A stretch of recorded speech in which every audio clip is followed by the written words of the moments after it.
Good morning students. આજે આપણે ધોરણ 7 માં ગુજરાતી વિષયમાં અભ્યાસ કરવાના છીએ। ગુજરાતીમાં આજે આપણે પાઠ 13 ભારત રત્ન ડોક્ટર આંબેડકર વિશે ભણીશું। હાસ્યદા પંડ્યાએ લખેલો ખૂબ જ સરસ આંબેડકર સાહેબના ઉપર લખેલો જીવન ચરિત્ર છે। આ જીવન ચરિત્ર નિબંધ કહીએ તો પણ ચાલે, બરાબર છે। તો ચલો આપણે પહેલા પાઠ જોઈએ, પછી સમજીશું।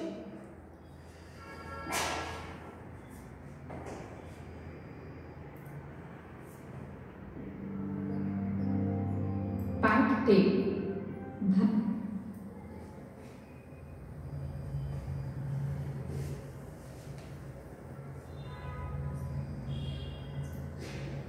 आज हूँ तमने કેટલાક પ્રશ્નો પૂછીશ, તમારે એના ઉત્તર આપવાના છે। તમારા ઘરની આજુબાજુ ઝઘડો થાય તો કોણ આવે? હા, ઝઘડો થાય તો પોલીસ આવે। ઝાડ કાપે તો શું થાય? હા, જો કોઈ ઝાડ કાપે તો પણ તેના પર પોલીસ કેસ થાય। શાળામાં કોઈ બાળકને શિક્ષક સજા કરે, મારે તો પણ પોલીસ કેસ થાય। કોઈ બાળકને મારી ન શકાય। દોસ્તો, તમને ખબર છે, બાળકને મારવું, ઝાડ કાપવું, ઝઘડો કરવો, કોઈને મારવું, આવા બધા કામોની કાયદામાં મનાઈ છે। તમે જાણો છો આવા કાયદા કોણે બનાવ્યા? આવા તો કેટલાય કાયદા છે।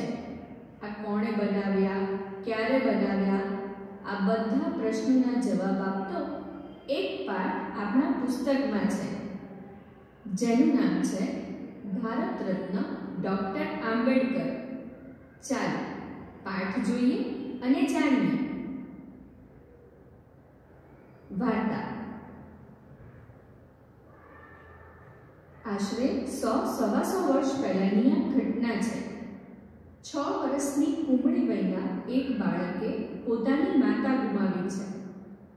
એના પિતા રામજીભાઈ લશ્કરી શાળામાં શિક્ષક છે।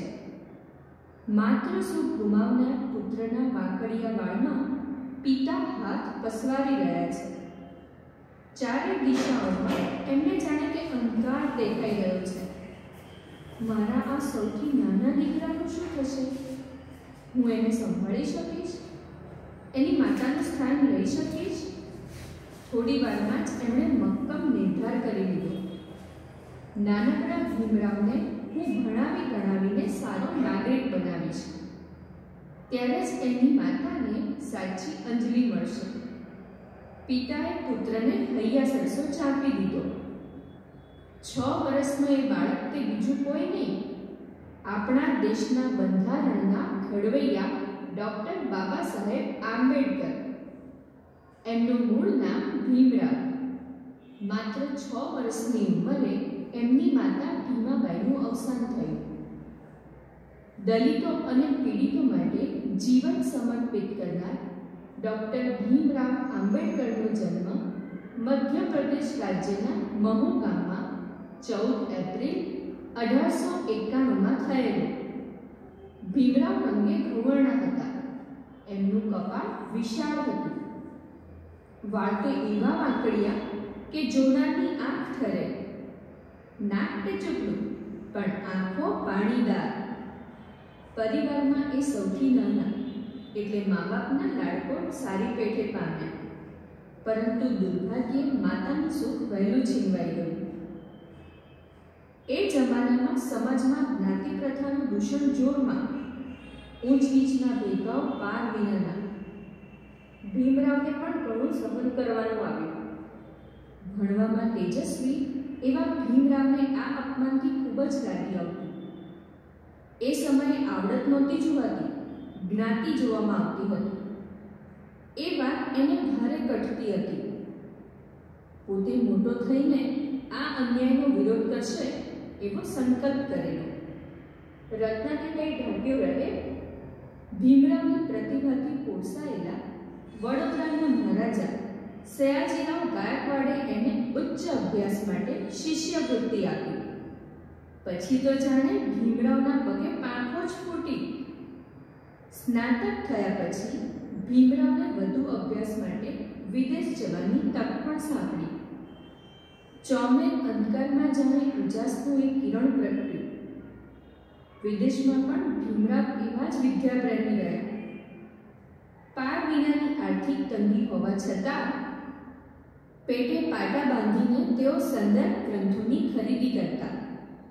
ભીમરાવ હવે ડૉક્ટર ભીમરાવ આંબેડકર બન્યા. એમએ, પીએચડી અને ડીલિટ સુધીની પદવી એમણે પ્રાપ્ત કરી. કાયદો અને અર્થશાસ્ત્રનો અભ્યાસ એમણે લંડન જઈને કર્યો. ડૉક્ટર આંબેડકરની પુસ્તક પ્રીતિ વિશે જાણીને તો આપણને આનંદ સાથે નવાઈ પણ થશે. સમયનું મૂલ્ય તેઓ સમજ્યા હતા અને એટલે જ એમનો ફુરસદનો સમય વાંચનમાં જ વ્યતીત થતો. અનુકૂળતા થાય કે તરત જ તેઓ પુસ્તકોની દુકાને પહોંચી જતા. આશરે 2000 જેટલા દુર્લભ ગ્રંથોનો એમણે સંગ્રહ કર્યો હતો. પેટની ભૂખ વેઠીને પુસ્તક ખરીદનાર વ્યક્તિ મહાન કાયદાશાસ્ત્રી ન બને તો જ નવાય. ડૉક્ટર બાબા સાહેબ તો એવા પુસ્તક પ્રેમી કે દુર્લભ પુસ્તક મેળવવા વહેલી સવારે માઇલો લગી ચાલીને વાંચનાલયે જાય. મોડે સુધી વાંચનાલયમાં બેસીને વાંચ્યા કરે. ત્યાંથી પાછા આવીને પાછું વાંચવાનું. છે ને નવાઈ ભરી વાત. સંઘર્ષો વેઠીને આટલું ઊંચા દરજ્જાનું શિક્ષણ મેળવ્યા પછી ડૉક્ટર ભીમરાવને નોકરી તો મળી, પરંતુ એ વખતના આપણા સામાજિક દૂષણ, અસ્પૃશ્યતાનો પણ કડવો અનુભવ થયો. તે એટલે સુધી કે એમની જ ઓફિસનો પટ્ટાવાળો પણ એમની સાથે ગેરવર્તાવ કરતો હતો.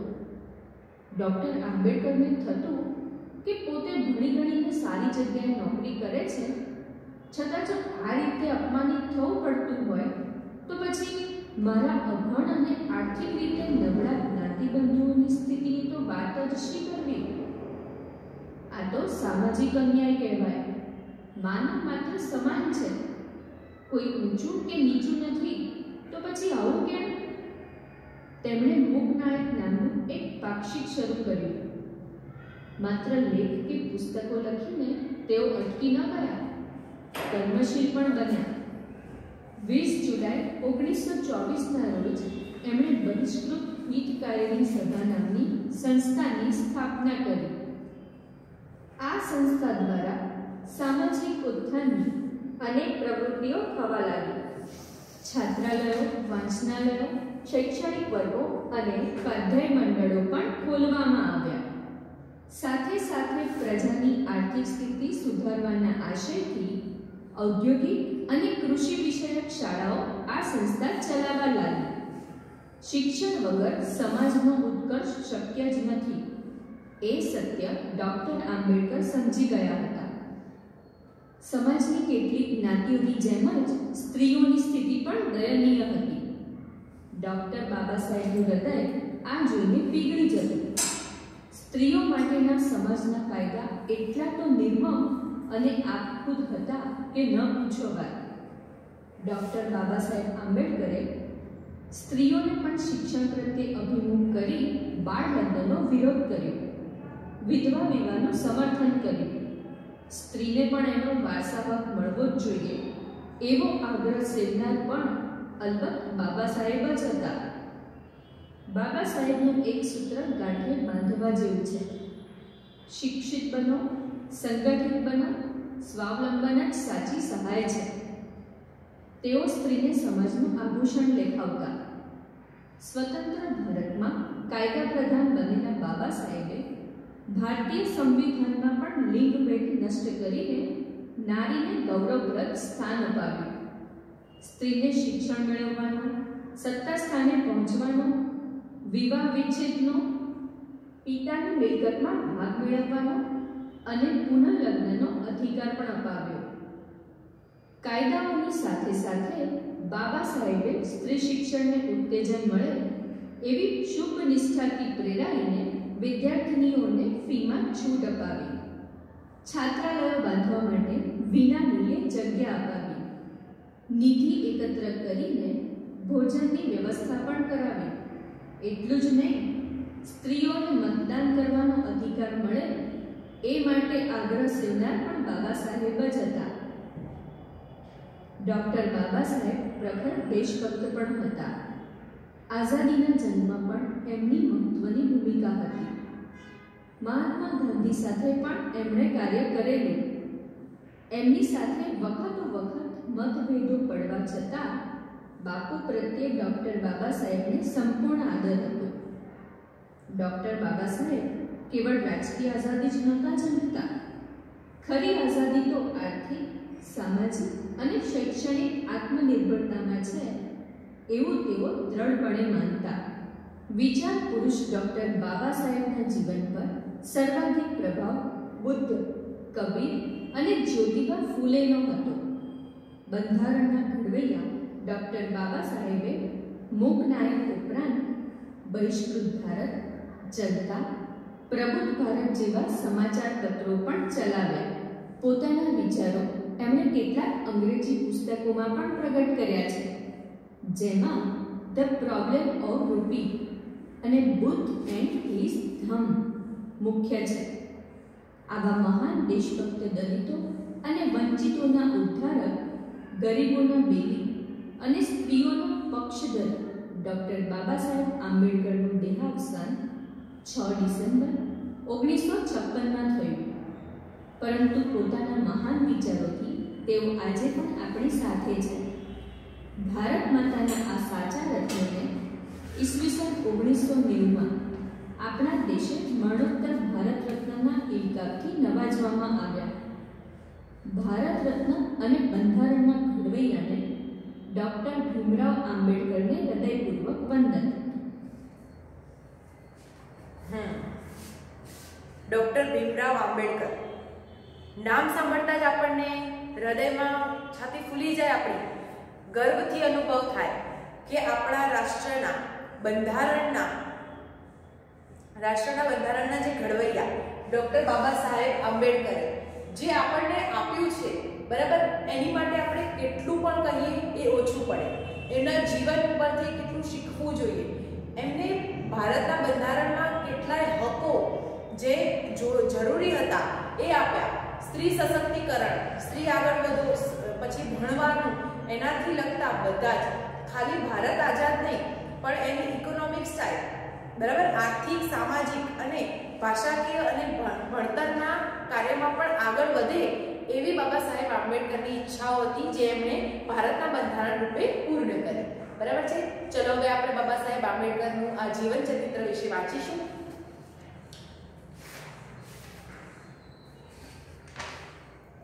હાસ્યદા પંડ્યાએ જીવન ચરિત્ર લખેલું છે એમનું. પ્રસ્તુત એકમમાં લેખિકાએ દલિતો, પીડિતો અને સ્ત્રી ઉન્નતિ માટે જીવન સમર્પિત કરનાર ડૉક્ટર ભીમરાવ આંબેડકરના જીવન અને કાર્યોનો ટૂંકો પરિચય કરાવ્યો છે. ડૉક્ટર આંબેડકરે ભારતનું બંધારણ ઘડીને બંધારણના ઘડવૈયા તરીકે ખ્યાતિ મેળવી હતી. તેઓને ભારત રત્નના ઉચ્ચ ખિતાબથી પુરસ્કૃત કર્યા હતા. હવે જોઈએ આપણે બાબા સાહેબ આંબેડકરનું ચરિત્ર. આશરે 100-125 વર્ષ પહેલાની આ ઘટના છે. 6 વર્ષની કુમળી વયના એક બાળકે પોતાની માતા ગુમાવી છે. એના પિતા રામજીભાઈ લશ્કરી શાળામાં શિક્ષક છે. બરાબર છે. લશ્કરી શાળા એટલે જે સૈનિકોની જે લશ્કરવાળી શાળા હોય ને એને લશ્કરી શાળા કહેવામાં આવે. બરાબર છે. માતૃસુખ ગુમાવનાર પુત્રના વાકડિયા વાળમાં પિતા હાથ પસવારી રહ્યા છે. ચારે દિશાઓમાં એમને જાણે કે અંધકાર દેખાઈ રહ્યો છે. મારા આ સૌથી નાના દીકરાનું શું થશે? હું એને સંભાળી શકીશ? એની માતાનું સ્થાન લઈ શકીશ? બરાબર. પિતા રામજીભાઈએ કહ્યું કે હવે એની માતા ગુજરી ગયા હતા, હવે હું એમનું સ્થાન લઈ શકીશ એમ? અમારા નાના દીકરાનું શું થશે? થોડી વારમાં જ એમણે મન મક્કમ કરી નિર્ધાર કરી લીધો. નાનકડા ભીમરાવને હું ભણાવી ગણાવીને સારો નાગરિક બનાવીશ, ત્યારે જ એની માતાને સાચી અંજલિ મળશે. પિતાએ પુત્રને હૈયે સરસો ચાંપી દીધો. બરાબર. રામજીભાઈએ દ્રઢ નિશ્ચય કર્યો કે હું આ ભીમરાવને ભણાવીને સારો માણસ બનાવીશ અને એના માતાને એ જ અંજલિ આપીશું. 6 વર્ષનું બાળક તે બીજું કોઈ નહીં, આપણા દેશના બંધારણના ઘડવૈયા ડૉક્ટર બાબા સાહેબ આંબેડકર. બરાબર. 6 વર્ષના જે બાળક હતા એ બીજું કોઈ નહીં, આપણા બંધારણના ઘડવૈયા ડોક્ટર બાબા સાહેબ આંબેડકર હતા. એમનું મૂળ નામ ભીમરાવ, એમનું મૂળ નામ હતું ભીમરાવ, પણ બધા એમને ડોક્ટર બાબા સાહેબ આંબેડકર તરીકે ઓળખતા હતા. માત્ર 6 વર્ષની ઉંમરે એમની માતા ભીમાબાઈનું અવસાન થયું હતું. બરાબર. હવે એ જ્યારે 6 વર્ષના હતા ને ત્યારે જ એમની માતાનું કોઈ કારણસર અવસાન થઈ ગયું હતું. દલિતો અને પીડિતો માટે જીવન સમર્પિત કરનારા ડોક્ટર ભીમરાવ આંબેડકરનો જન્મ મધ્યપ્રદેશ રાજ્યના મહુ ગામમાં 14 એપ્રિલ 1891માં થયેલો. દલિતો અને પીડિતો જીવન એટલે કે દલિતો અને પીડિતોના ઉપર જીવન સમર્પિત કરનાર બાબા સાહેબ આંબેડકરનો જન્મ મહારાષ્ટ્રના મહુ ગામમાં 14 એપ્રિલે થયો હતો. ભીમરાવ રંગે ગહોણા હતા. ગહોણા એટલે આછા ગોરા. એમનું કપાળ વિશાળ હતું. વાળ તો એવા વાંકડિયા કે જોનારની આંખ ઠરે. કપાળ ખૂબ જ મોટું હતું અને વાળ એકદમ વાંકડિયા હતા. કોઈ જોવે તો એની આંખ ઠરી જાય. આંખ ઠરવી એટલે જોઈ જ રહેવું, સ્તબ્ધ થઈ જવું. નાક ટચુકડું પણ આંખો પાણીદાર. નાક એકદમ નાનકડું હતું પણ આંખો એમની ભરાવદાર, પાણીદાર એમ. પરિવારમાં એ સૌથી નાના એટલે મા બાપના લાડકોડ સારી પેઠે પામ્યા. પરંતુ દુર્ભાગ્યે માતાનું સુખ વહેલું છીનવાઈ ગયેલું. એ જમાનામાં સમાજમાં જ્ઞાતિ પ્રથાનું દૂષણ જોરમાં. એ વખતે જ્ઞાતિ પ્રથા એટલે જ્ઞાતિ નાતિના બધા પ્રથાઓ, બધી જુદી જુદી પ્રથાઓ હતી ને બધી બહુ પૂરજોશમાં ચાલી રહી હતી. એ વખતે ઊંચ નીચેના ભેદભાવ પાર વિનાના, ઊંચા નીચા, તું ઊંચું છે હું નીચું છું, તારું આમ મારું આમ, તારું મારું બહુ જ ચાલી રહ્યું હતું એ વખતે. ભીમરાવને પણ ઘણું સહન કરવાનું આવ્યું. બરાબર. ભીમરાવે પણ ઘણું સહન કર્યું. ભણવામાં તેજસ્વી એવા ભીમરાવને આ અપમાનથી ખૂબ જ લાગી આવ્યું. એ સમયે આવડત નહોતી જોવાતી, જ્ઞાતિ જોવામાં આવતી હતી. એ વખતે જેમ અત્યારના પ્રમાણે આવડત નહોતી જોવાતી. શું જોવાતું હતું? જ્ઞાતિ. કે ઊંચી જ્ઞાતિ હોય તો એ માણસ ઊંચું, ભલે ભણેલું ગણેલું એનામાં કોઈ આવડત ના હોય, અને નીચી જ્ઞાતિવાળું ગમે તેટલી આવડત ધરાવતું હોય તો પણ એને કોઈ જ પ્રકારનું ઊંચું લેવામાં આવતું નહોતું. એ વાત એને ભારે કટતી હતી. પોતે મોટો થઈને આ અન્યાયનો વિરોધ કરશે એવો એમને સંકલ્પ કર્યો.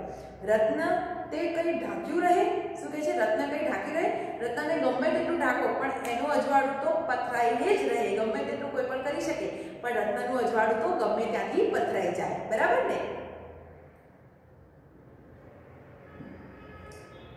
ભીમરાવની પ્રતિભાથી પોષાયેલા વડોદરાના મહારાજ સયાજીરાવ ગાયકવાડે એને ઉચ્ચ અભ્યાસ માટે શિષ્યવૃત્તિ આપી. બરાબર.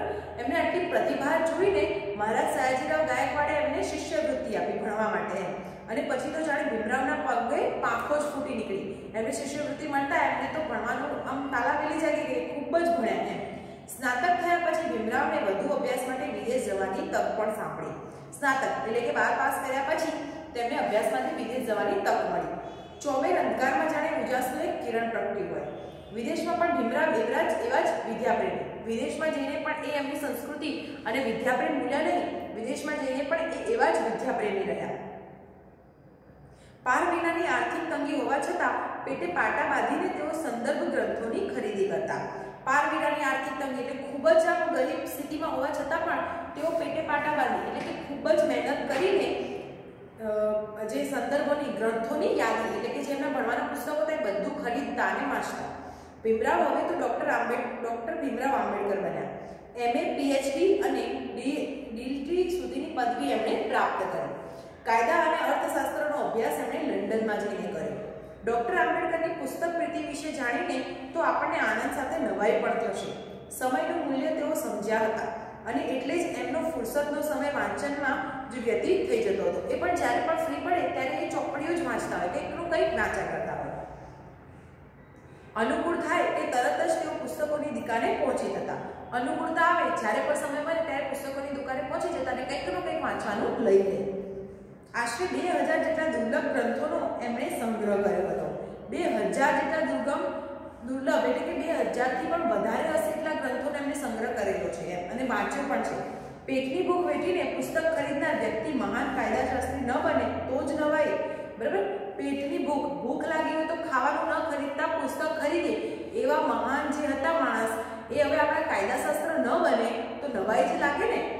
ડોક્ટર આંબેડકર તો એવા પુસ્તક પ્રેમી કે દુર્લભ પુસ્તક મેળવવા વહેલી સવારે માઇલો લગી ચાલીને વાંચનાલય જાય. એટલા બધા પુસ્તક પ્રેમી હતા કે તેઓ વાંચવા માટે માઇલો સુધી એટલે કે બહુ જ કેટલાય કિલોમીટર ચાલીને જતા હતા પુસ્તકાલયમાં, લાઇબ્રેરીમાં. મોડી સુધી વાંચવાનામાં બેસીને વાંચ્યા કરે, ત્યાંથી પાછા આવીને પાછું વાંચવાનું, છેને નવાઈ ભરી વાત. હવે ચાલીને વાંચવા જાય, મોડી રાત સુધી વાંચે અને પાછા આવીને પણ ઘરે પડેલી પુસ્તકો જ વાંચે. બોલો, અને અત્યારે તમને ભણવાની પુસ્તક વાંચવા કહીએ તો પણ તમને કેટલું ન ગમે? સાચું કીધું ને?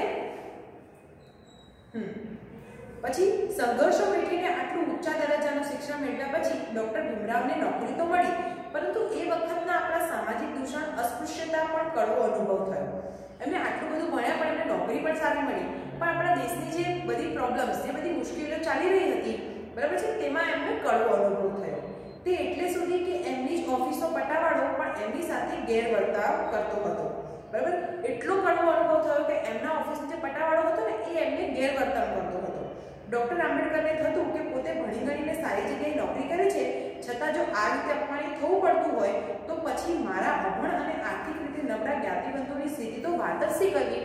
હું આટલું ભણ્યો, બરાબર, છતાં પણ મારી કોઈ જ ઓકાત કે કોઈ જેવી સન્માનીય વાત નહીં, તો પછી મારા જે બીજા ભાઈ બહેનો છે જે નથી ભણેલા, એમની તો ઓકાત જ શું છે આ બધાની સામે? આ તો સામાજિક અન્યાય કહેવાય. માનવ માત્ર સમાન છે, કોઈ ઊંચું કે નીચું નથી, તો પછી આવું કેમ?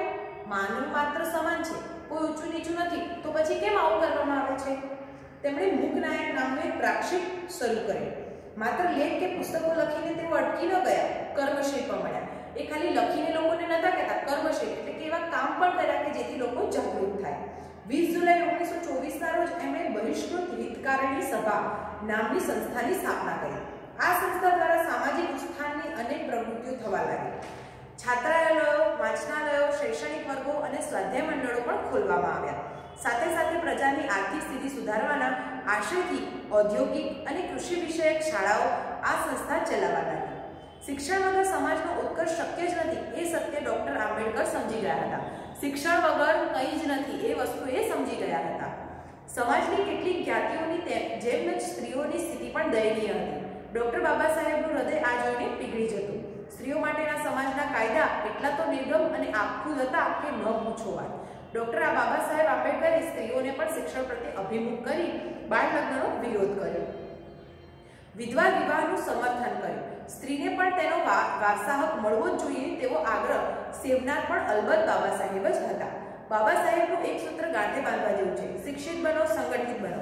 કાયદા પ્રધાન બનેલા સાહેબે ભારતીય સંવિધાન પણ લિંગ ભેદ નષ્ટ કરીને નારીને ગૌરવપ્રદ સ્થાન આપ્યું. સ્ત્રીને શિક્ષણ મેળવવાનો, સંતા સ્થાને પહોંચવાનો, વિવાહ વિચ્છેદનો, પિતાની મિલકતમાં ભાગ મેળવવાનો અને પુનઃલગ્નનો અધિકાર પણ અપાવ્યો. બાબા સાહેબ આંબેડકરે સ્ત્રીઓને બધા હક, બધા દરજ્જા આપવાનો અને એમને સંવિધાનમાં, આપણા ભારતના સંવિધાનમાં લિંગ ભેદ એટલે કે સ્ત્રી પુરુષ કશું જ નહીં, બંને સમાન છે, એ લિંગ ભેદનો કાયદો નષ્ટ કર્યો. બરાબર, કાયદાઓની સાથે સાથે બાબા સાહેબ સ્ત્રી શિક્ષણને ઉત્તેજન મેળવી એવી શુભનિષ્ઠ પ્રેરાઈને વિદ્યાર્થીઓને ફીમાં છૂટ આપી. છાત્રાલયો બાંધવા માટે વિનામૂલ્યે જગ્યા આપી, નિધિ એકત્ર કરીને ભોજનની વ્યવસ્થા પણ કરાવી. એટલું જ નહીં, સ્ત્રીઓને મતદાન કરવાનો અધિકાર મળે એ માટે આગ્રહ સેવનાર પણ બાબા સાહેબ જ હતા. આજે આપણને જે સ્ત્રીઓને જે પણ હક મળ્યા છે, વોટિંગથી લઈને, વોટરથી લઈને, આપણા બેંક એકાઉન્ટથી લઈને, શિક્ષણ નીતિથી લઈને જોબ કરવા સુધીના બધા જ હકો જો આજે આપણને મળ્યા હોય તો એ બાબા સાહેબ આંબેડકરના લીધે. અત્યારે પણ ગામડાઓમાં કન્યા શાળાઓ હોય છે, ખબર છે ને તમને? તો એ જગ્યાએ ફ્રીમાં ભણાવવામાં આવે છે. બાળાઓને, જે બધી વિદ્યાર્થીનીઓ હોય એમને મફત ભણવાની બધી વસ્તુઓ, જમવા સાથે બધું જ આપવામાં આવે છે, જેથી એના પરિવારવાળા તેને ભણવામાં કદી ચૂક આપે નહીં, કે એવું ન કે ભણવામાં આની પાછળ ખર્ચો કરવો જોઈએ નહીં. ડોક્ટર બાબા સાહેબ પ્રખર દેશભક્ત હતા. આઝાદીના જંગમાં પણ એમને મહત્વની ભૂમિકા હતી. મહાત્મા ગાંધી સાથે પણ એમને કાર્ય કરેલું. એમની સાથે વખતો વખત મતભેદો પડવા છતાં બાપુ પ્રત્યે ડોક્ટર બાબા સાહેબને સંપૂર્ણ આદર હતો. ઘણી વખતે બે માણસો વચ્ચે મતભેદ તો થઈ જાય, પણ છતાં બાબા સાહેબને બાપુ પ્રત્યે મતભેદ હોવા છતાં પણ સંપૂર્ણ આદર રાખતા. ડોક્ટર બાબા સાહેબ કેવળ રાજકીય આઝાદી નહોતા જમતા, ખરી આઝાદી તો આર્થિક, સામાજિક અને શૈક્ષણિક આત્મનિર્ભરતામાં છે, એવું તો તેઓ દૃઢપણે માનતા. વિચાર પુરુષ ડોક્ટર બાબા સાહેબના જીવન પર સર્વાધિક પ્રભાવ બુદ્ધ, કબીર અને જ્યોતિબા ફૂલેનો હતો.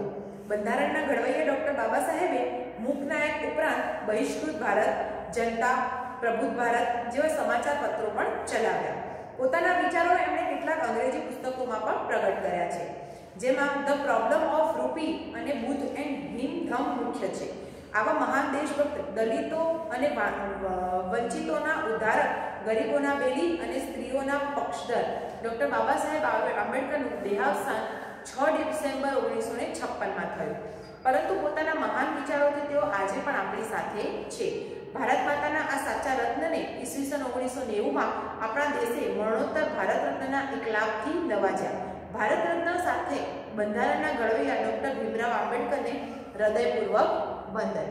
જે ડૉક્ટર ભીમરાવ આંબેડકરે સ્ત્રી સશક્તિકરણ માટે, આપણી માટે, સ્ત્રીના હકો માટે, સ્ત્રીના દરજ્જાઓ માટે એમને જેટલી લડાઈ લડી છે એટલી કોઈએ લડી નથી. ભારતના સંવિધાનમાં એમણે જે બધા બદલાવો કર્યા, લિંગ નષ્ટ કર્યું કે કોઈ પણ વ્યક્તિ, સ્ત્રી હોય પુરુષ હોય, ઉચ્ચ હોય કે નીચ હોય, કોઈ પણ પ્રકારની ભેદભાવ રાખ્યા વગર જ એમને બધાને સમાન ગણીને ભારતનું સંવિધાન ઊભું કર્યું. આજે આપણું ભારત ડૉક્ટર બાબા સાહેબ આંબેડકરના લખેલા સંવિધાન પર ઊભું છે અને અડીખમ રીતે હજુ પણ કેટલાય માણસો એવા છે જે બાબા સાહેબ આંબેડકરના નકશે કદમ પર, એમના પગલાઓની છાપ પર ચાલીને હજુ ઘણા બદલાવો લાવવા તૈયાર કરી રહ્યું છે.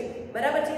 અત્યારના જે સ્ત્રી પર જે અમુક હજુ પણ કેટલાક જુલુમ થઈ રહ્યા છે, એની ઉપર કેટલાય દુષ્કર્મો આચરનારા જે અમુક બદલાવો છે, હજુ પણ કેટલાય ડૉક્ટર ભીમરાવ આંબેડકર બની શકે એવા તો નથી, પણ એમના જેવા પ્રયત્નો કરીને આપણે હજુ પણ આપણા સમાજમાં કેટલાક બદલાવો લાવી શકીએ તેવી આપણે સારી રીતે અને વ્યવસ્થિત રીતે આપણે મન મક્કમ કરીને એટલું તો આપણે કરી શકીએ કે આપણા દેશમાં, આપણા ભારતમાં, આપણા રાજ્યમાં, આપણા ગલીમાં, આપણા શહેરમાં સ્ત્રીઓ સશક્તિકરણની સાથે સાથે બધા જ માનવ માત્ર સમાન હોવા જોઈએ. એવું નહીં કે ખાલી સ્ત્રીઓ માટે સશક્તિકરણ જરૂરી છે, પુરુષ પણ એટલો સમાન હક ધરાવે છે. બરાબર છે.